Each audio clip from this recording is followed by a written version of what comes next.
Bom dia, boa tarde, boa noite, sejam muito bem-vindos a mais um vídeo nesse canal. Meu nome é Michelle e aqui a gente fala tudo sobre o universo de turismo. Aliás, aqui e lá no meu Instagram, se você não me segue lá, @MichelleViaja, porque lá você sabe tudo a tempo e a hora, porque lá é tudo ao vivo, minha gente. E é justamente por causa de uma postagem que eu fiz lá no meu Instagram que eu tô vindo aqui gravar esse vídeo pra vocês, pra poder contar com mais detalhes essa história aqui, ó. Nessa postagem eu falei um pouquinho de como meu intercâmbio me curou de uma série de situações psicológicas que eu estava vivendo por causa de um acontecimento que ocorreu comigo e com a minha irmã. E aí, por causa disso, eu vim aqui contar com mais detalhes pra vocês essa história. Essa história não é uma história que muitas pessoas sabem, somente os mais íntimos sabem. Durante muito tempo eu tive não exatamente vergonha de contar essa história, mas é que eu sempre fiquei muito travada com ela, ela sempre mexe muito comigo emocionalmente. Talvez eu tenha colocado ela numa caixinha e pouco fale sobre ela. Mas eu resolvi me abrir aqui pra vocês e vamos ver como é que vai ser esse mix de sentimentos. Só pra esclarecer, essa sombra que vocês estão vendo aqui é porque eu tô gravando esse vídeo à noite. Eu não consegui o silêncio do dia para gravar, eu só tenho final de semana pra gravar, então ficou meio complicado. Eu tô gravando esse vídeo aqui domingo à noite. Por isso essa sombra aqui, porque eu tive que ligar uma luminária aqui atrás pra ficar um pouco mais claro. E tá dando essa sombrinha aqui, mas vamos lá. No ano de 2015, no dia 19 de janeiro de 2015, eu e a minha irmã, a gente foi pra um show aqui no Rio de Janeiro. A gente foi pro show do David Guetta, do DJ David Guetta. A gente já tinha ido ao show dele no ano anterior e tinha sido incrível. E a gente quis repetir a dose. Então nós fomos novamente ao show dele. E foi um show sensacional, tirando o fato do David Guetta ter atrasado por 1 hora. Ou até um pouco mais de 1 hora. Então, mas foi um show incrível, a gente se divertiu muito. Tava eu, minha irmã e um amigo nosso. A gente, poxa, foi uma noite incrível. Quando o show acabou, eu queria muito ir ao banheiro. E aí tinha uma fila gigantesca, gigantesca.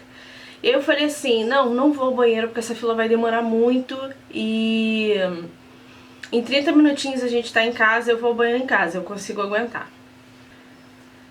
E por que eu tô falando isso? Porque talvez se eu tivesse ficado na fila do banheiro nada disso teria acontecido. Talvez se o David Guetta não tivesse atrasado mais de 1 hora de show, nada disso teria acontecido.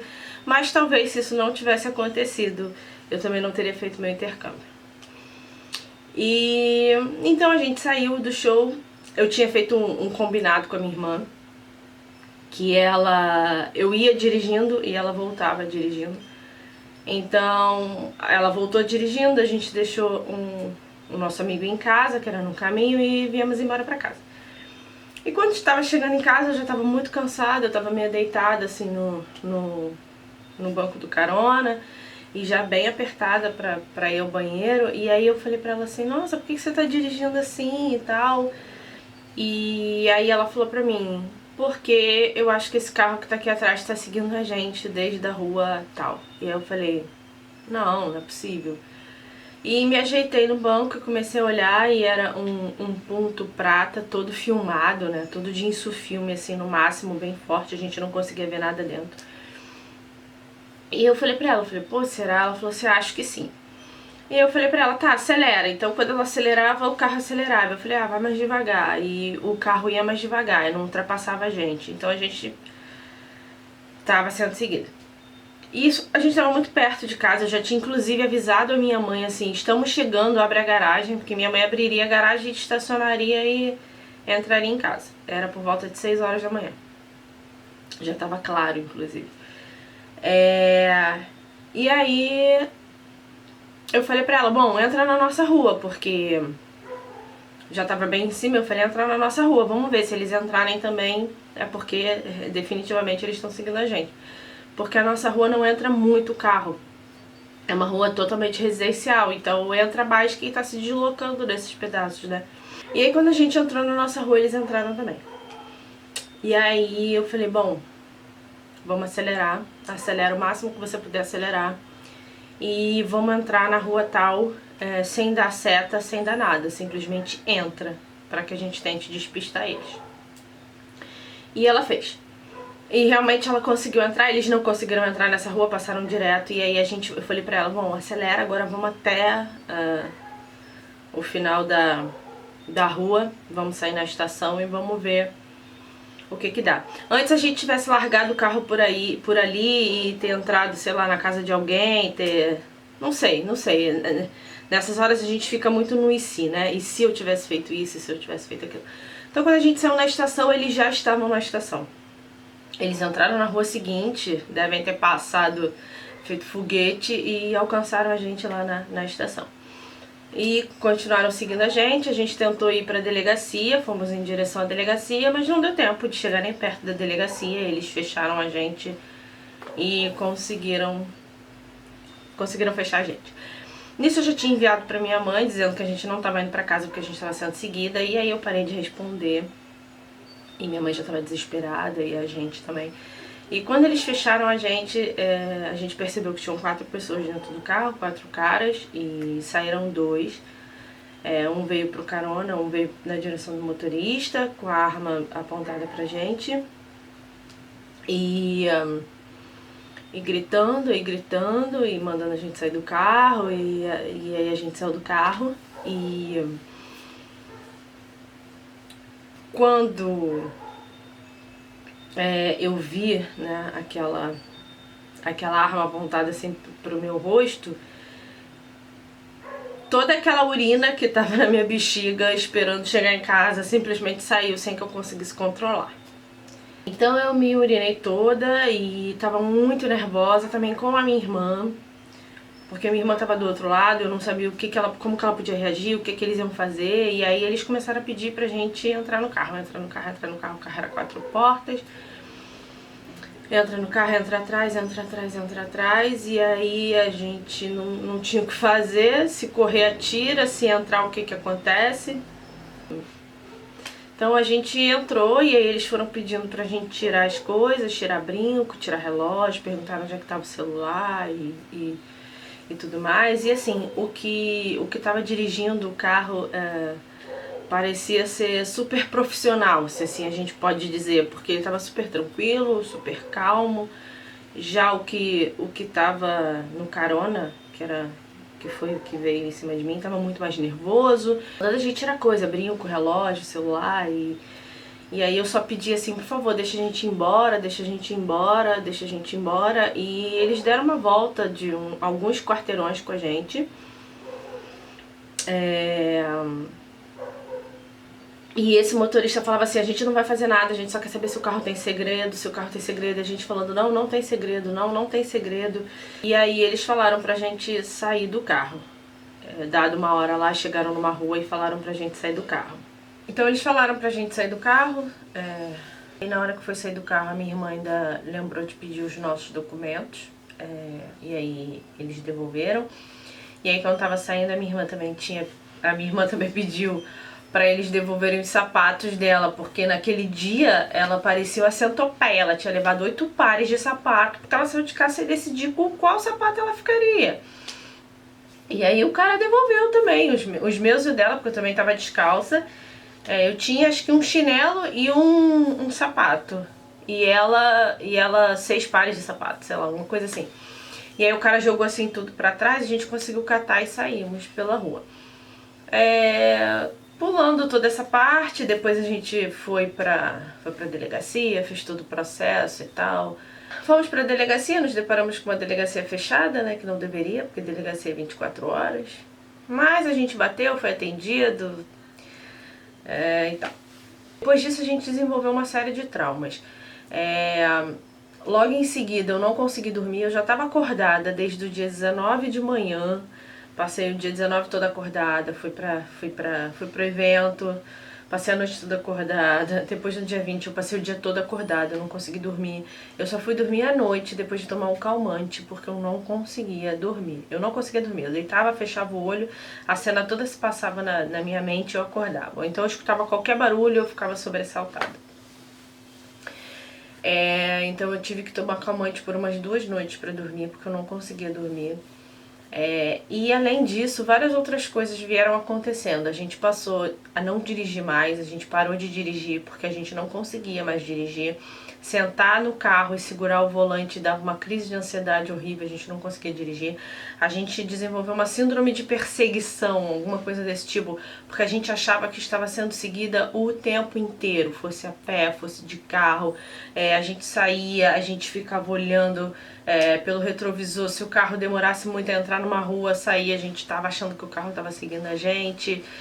Isso assim, como carona, porque a gente não dirigia mais. A gente não saiu mais à noite, acabou. Acabou toda e qualquer balada, todo e qualquer barzinho, acabou. Durante o dia, de manhã muito cedo, a gente não saía mais. Então o meu crossfit que eu fazia sábado de manhã foi prejudicado. Eu não fazia mais porque eu não conseguia acordar muito cedo para sair daqui, para ir à praia, para poder fazer. Então a nossa vida social foi prejudicada por causa desse episódio, gente. Então aconteceu uma série de coisas com a gente, psicologicamente, que levou a gente a prejudicar a nossa vida social, nossa vida profissional e assim por diante. A gente também tinha crises respiratórias, assim, sabe? Qualquer coisa que a gente achasse que estava sendo seguida, alguma coisa, dava uma falta de ar, a gente ficava muito ansiosa e tal. Aí a gente eu decidi, já era uma coisa que eu queria fazer há muito tempo, eu já tinha vontade de fazer o intercâmbio, eu decidi que eu ia fazer o intercâmbio naquele momento, porque eu precisava mudar de ambiente, precisava sair daqui, eu precisava sair do Rio de Janeiro, eu não queria ficar mais no Rio de Janeiro. A gente já havia sido assaltado outras vezes, mas não num evento tão traumático desse.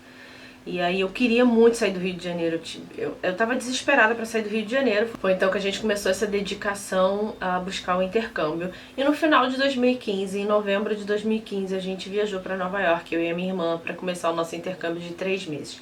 E quando a gente chegou lá, a gente ainda tava muito traumatizada, eu então tava demais. A gente passou por um episódio até, que inclusive a gente saindo do metrô e caminhando para passear, um cara saiu do metrô junto com a gente e ele ia pelas mesmas ruas que a gente ia. E eu cismei que o cara tava seguindo a gente. Pra vocês terem noção, eu tava andando na rua e eu ficava o tempo inteiro olhando pra trás, olhando pra trás. Eu fazia isso comumente depois do assalto. Eu o tempo inteiro andava na rua e olhava pra trás pra ver se tinha alguém que já tava há muito tempo ali e que continuava atrás de mim. E eu cismei que esse cara tava seguindo a gente lá em Nova York. E eu fiz a minha irmã andar rápido, puxei a minha irmã pra uma rua assim, rapidamente, e o cara passou direto. E aí eu falei, bom, não tava seguindo a gente, o cara nem olhou, o cara não tá nem aí, é tudo psicose da minha cabeça. Ali eu vi que eu tava realmente com um problema muito sério, porque eu tava fora do Rio e aquilo continuou acontecendo. E foi durante o nosso intercâmbio, foi durante esse processo de estar num outro ambiente, durante esse processo de conhecimento, de autoconhecimento, de conhecer novas pessoas, de conhecer novas histórias, de estar vivendo num lugar diferente, de respirar uma cultura diferente. A gente foi por um processo de começar a se sentir cada vez mais segura, a ponto de sair de madrugada em Nova York e voltar de metrô para casa, coisa que a gente nunca fez no Rio de Janeiro, porque é extremamente perigoso, o metrô nem funciona 24 horas. Então foi todo um processo que o ambiente, o intercâmbio, Nova York, a viagem trouxe pra gente. Então a gente passou por um processo de começar a se sentir mais segura, de começar a se sentir mais autoconfiante, e a gente começou a ver todos aqueles sintomas que causavam crises de ansiedade. Eu não sei se eu posso chamar assim porque a gente não foi diagnosticada, mas a gente tinha alguns sintomas nesse sentido. A gente começou a ver aquilo se extinguir de uma maneira tão natural que a gente não estava procurando aquilo. Mas no fundo a gente estava procurando aquilo, porque a gente, quando resolveu mudar de ambiente, a gente resolveu mudar para poder esquecer, virar a página de tudo aquilo que a gente tinha passado aqui. Por isso que eu sempre defendo que a viagem, ela cura, a viagem ela transforma, a viagem ela liberta. A mudança de ambiente, ela tem uma influência muito forte sobre a gente, sobre quem a gente é, sobre o nosso caráter. Ela molda a gente, porque ela vai despir a gente de preconceitos, ela vai deixar a gente mais forte, ela vai dar a oportunidade de autoconhecimento. Por isso, gente, viajar cura, viajar te cura de muitas coisas. E o meu intercâmbio, a minha viagem, curou a minha e minha irmã de um trauma muito grande que a gente teve aqui no Rio de Janeiro. Quando a gente voltou, a gente era outra pessoa. a gente não tinha mais aquele medo, a gente não tinha mais aquela insegurança, a gente não se culpava mais pelo que tinha acontecido, porque a gente se culpou durante muito tempo pelo assalto. A gente se responsabilizava, a gente achava que tinha responsabilidade sobre aquilo. E foi durante a nossa viagem que a gente percebeu que a responsabilidade não era nossa, que a gente não tinha controle sobre aquela situação, que a gente se tornou muito mais independente, que a gente se tornou muito mais autoconfiante. Então fica aqui o recado para vocês. Eu espero que essa história possa te incentivar a viajar. Eu espero que você possa perceber como a viagem é engrandecedora pra gente, como a viagem agrega tanto valor na nossa vida.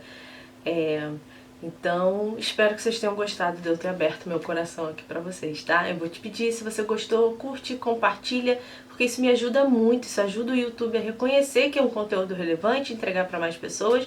Também se inscreve no canal e ativa as notificações, que sempre que eu subir um vídeo aqui, o YouTube te avisa aí, tá? Espero muito que vocês tenham gostado de verdade. Vamos viajar, né, gente? Que viajar cura.